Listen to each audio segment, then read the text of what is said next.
Okay guys, it's a miserable, shitty, rainy day outside, but we got some work to do in the shop here. I picked this thing up off of Facebook Marketplace yesterday. It was brand new in the box. It is a thermodynamic Cutmaster 52, and I guess the guy just bought it and let it sit in the box for, I think the date on the package said 2011. And I got a good deal on it. It came with a 50-foot lead. It'll stretch clear out to the other side of the driveway without me having to move the base unit. And so that's pretty cool. And so this unit will cut through 1 1/8" plate and cut 1/2 inch all day long at 100% duty cycle. So that's going to be more than I ever really need. I don't think I'll ever cut 1 1/8", but I might. Putting bevels on stuff, gouging, that kind of thing. I might get into that kind of thickness, but 1/2 inch, that's what this plate is right here. And I just keep that on the workbench until I need a piece of it, and then I just chunk it off. The lights are flashing right now because I don't have the air hooked up, but I tried it out on a couple little pieces yesterday, and it worked really well. I really don't know much about plasma cutting. This is my first one. I've only used the plasma cutter a couple times, so the guy also threw in the box for the price this 50-foot abrasion cover here for the lead, so that's good. That should extend the life of my lead here. And I don't know where it's at right now. There's a big regulator he threw in too for the air inlet, so that was much obliged of the man. But like I said, got it for a steal of a deal, so couldn't be happier about that. And we can start working on the JunkYard Kubota motor. I gotta make a cover for it right here.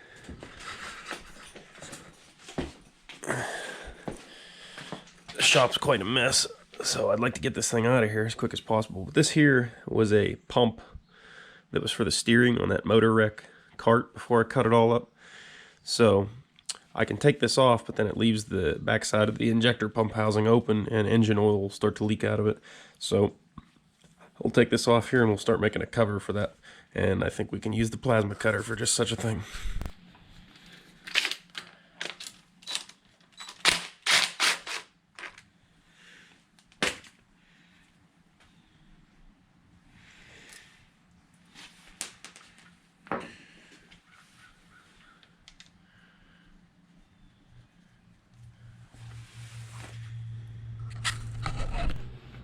Okay, the easiest way to make a metal plate that'll fit this same shape is going to be to make a cardboard template first. So, alright, here's our template.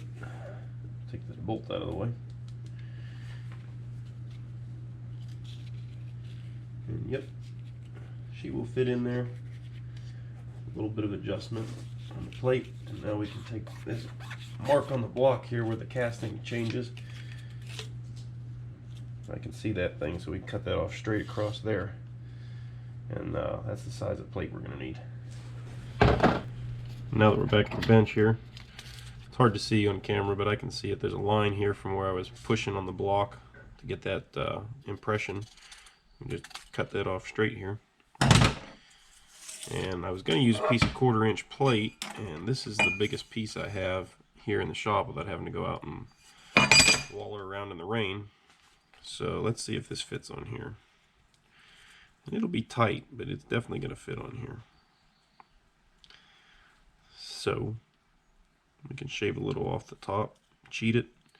Both directions good enough for what we need. And that's it. Mark it.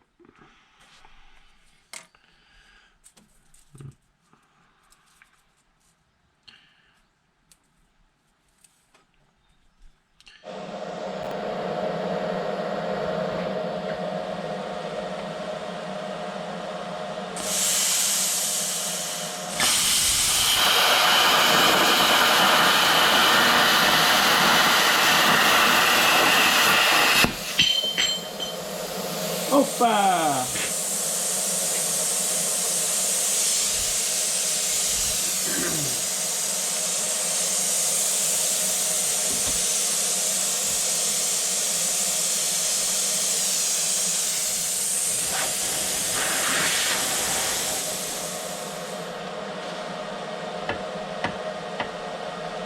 That's amazing.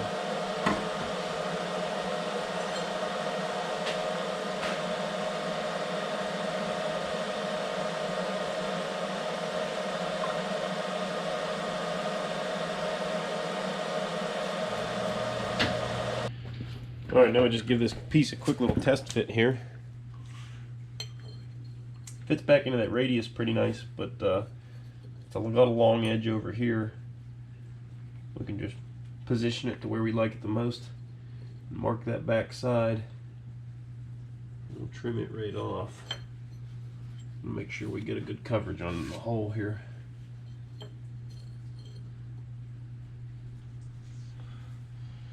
Mark it back here.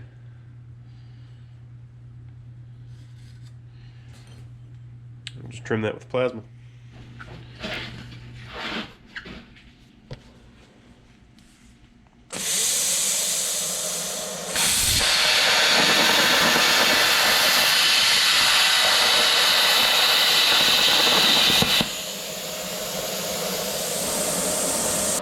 Okay, so now we can just hit this whole thing with a grinder real quick, kind of smooth it up a bit, and drill some holes in it. That means I gotta clean off my drill press. Ugh.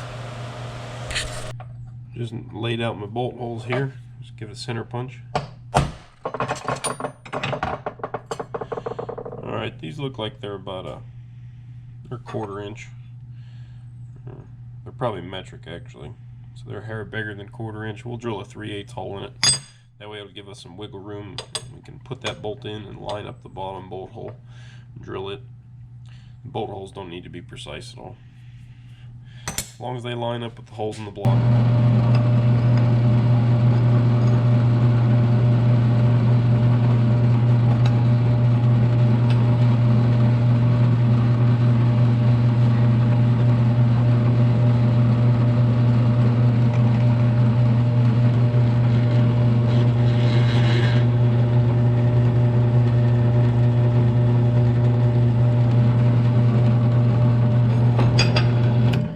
Okay, all that is a starter bit.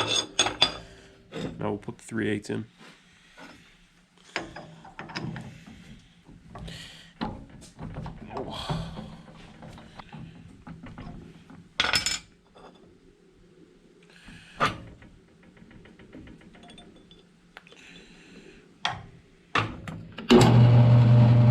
That's way too slow. Okay, that should be a higher speed.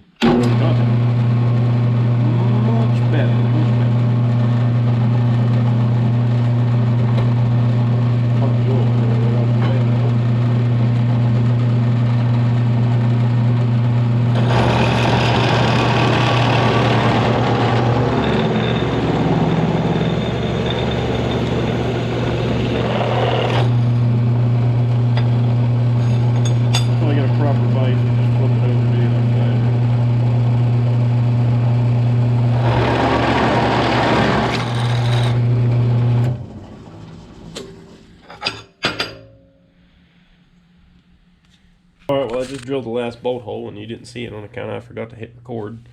But there we go. They lined up nice, and we're not done though, because we gotta take this thing back off of here and make sure it's smooth. See, we got a little bit of rough surface on there. I'm just gonna hit that with the belt sander, and we'll put a little bit of RTV around there and stick her up there, and that'll seal up that oil from leaking down there. Alright, we're going to hit this with a little bit of brake clean too, kind of try not to get it in that hole, but clean off the block here where the RTV is going to sit.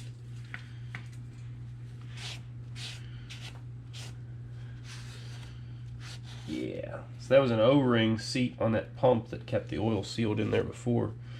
So this wasn't very clean. There's no gasket surface or anything, so you don't really need a gasket in there. Just some RTV beaded up on there will do just fine. Alright, and we got our plate. Start the upper bolt first here.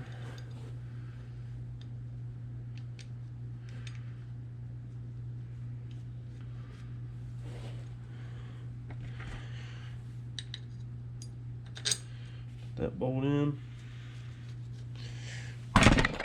Yep, knocked the camera all over the damn place.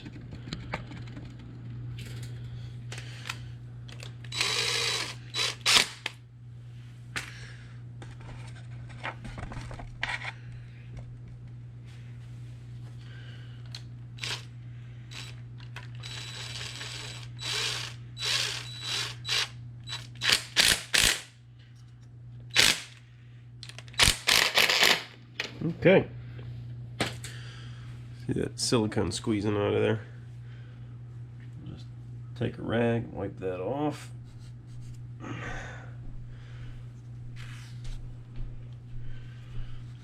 That ought to seal up quite nicely.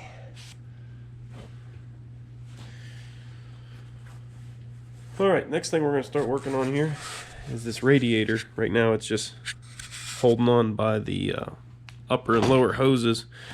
So we're going to clean all this off and put some brackets out here to help support this radiator. That way the hoses aren't holding it. Okay, so we're going to start working on that radiator mount now. I've already sprayed some degreaser on here and gotten all the heavy grime off, and now we'll just take a wire wheel to it and clean it up, get ready to weld something to it.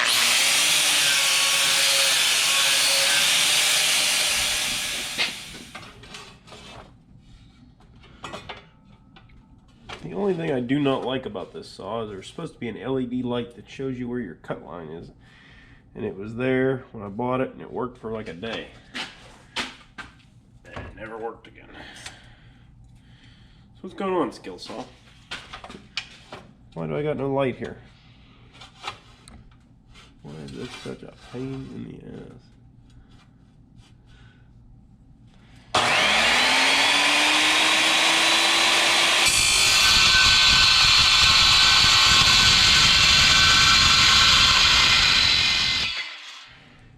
Alright, so we got our piece of angle iron here now, but it sits in there nice. But in order for this radiator to sit on here correctly, we're going to have to cut this back side off and just leave a flat piece sticking out there. Alright, we're just going to cut a little notch out of this piece first, and we'll try that. I don't want to take away all the strength of the angle iron.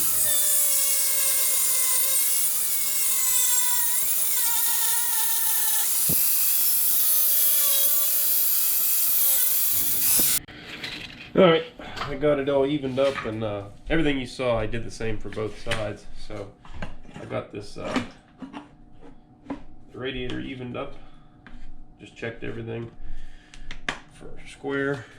I'll go ahead and tack this up.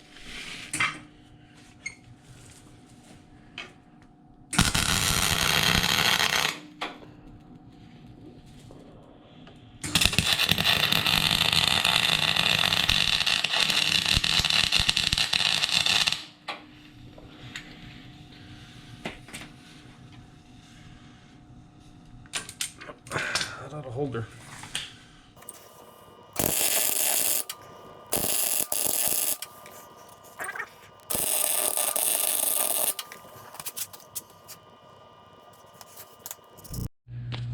Alright, I just put this piece across the front here. What this does is lock both supports together, and now it traps the radiator in from the front, so it could only come out if you disconnected the hoses and lifted it straight up. So, we'll just tack that up.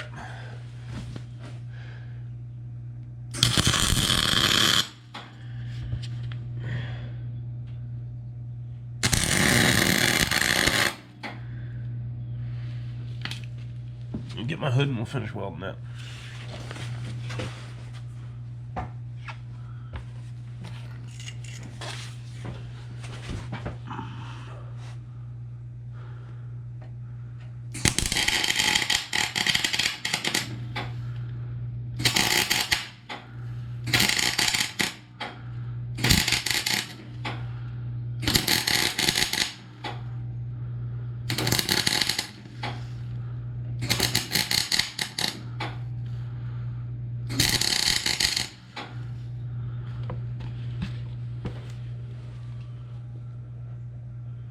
Okay, there's a little gap there we had to fill, but it filled up nicely.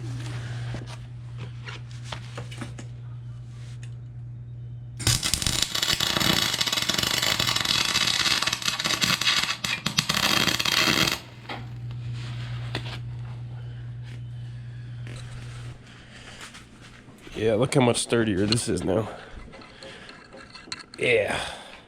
I didn't want to let it run for a long time before because it was just hanging by the hoses, and excessive strain on those inlet and outlets on that radiator could have broken them off. So I just let it run enough to know that it wasn't damaged. So now I can really stick it outside and let it run for a good while, let it warm up. And then I'll start working on getting the wiring harness pulled out of what's left of that cart, so we can start thinking about putting it on the roller. And people wonder why I say I hate wiring. Gee, I don't know. Wiring's not too bad. Nobody's had their hands in it before you. But this is what you call a literal rat's nest.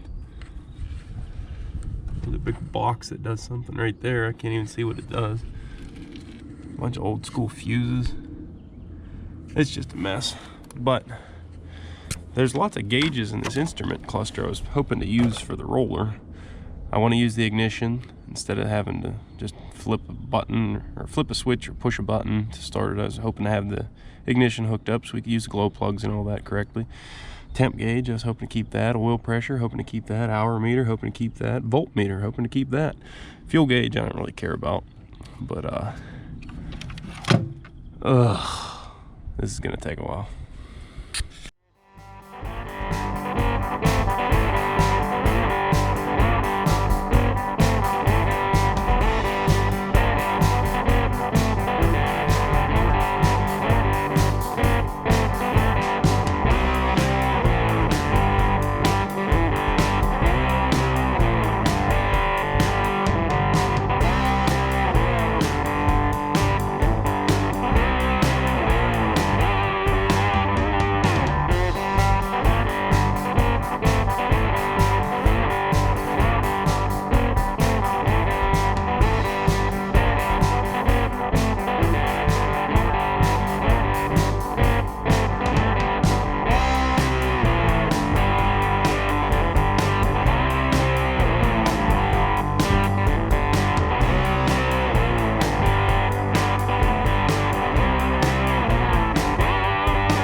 Hate wiring.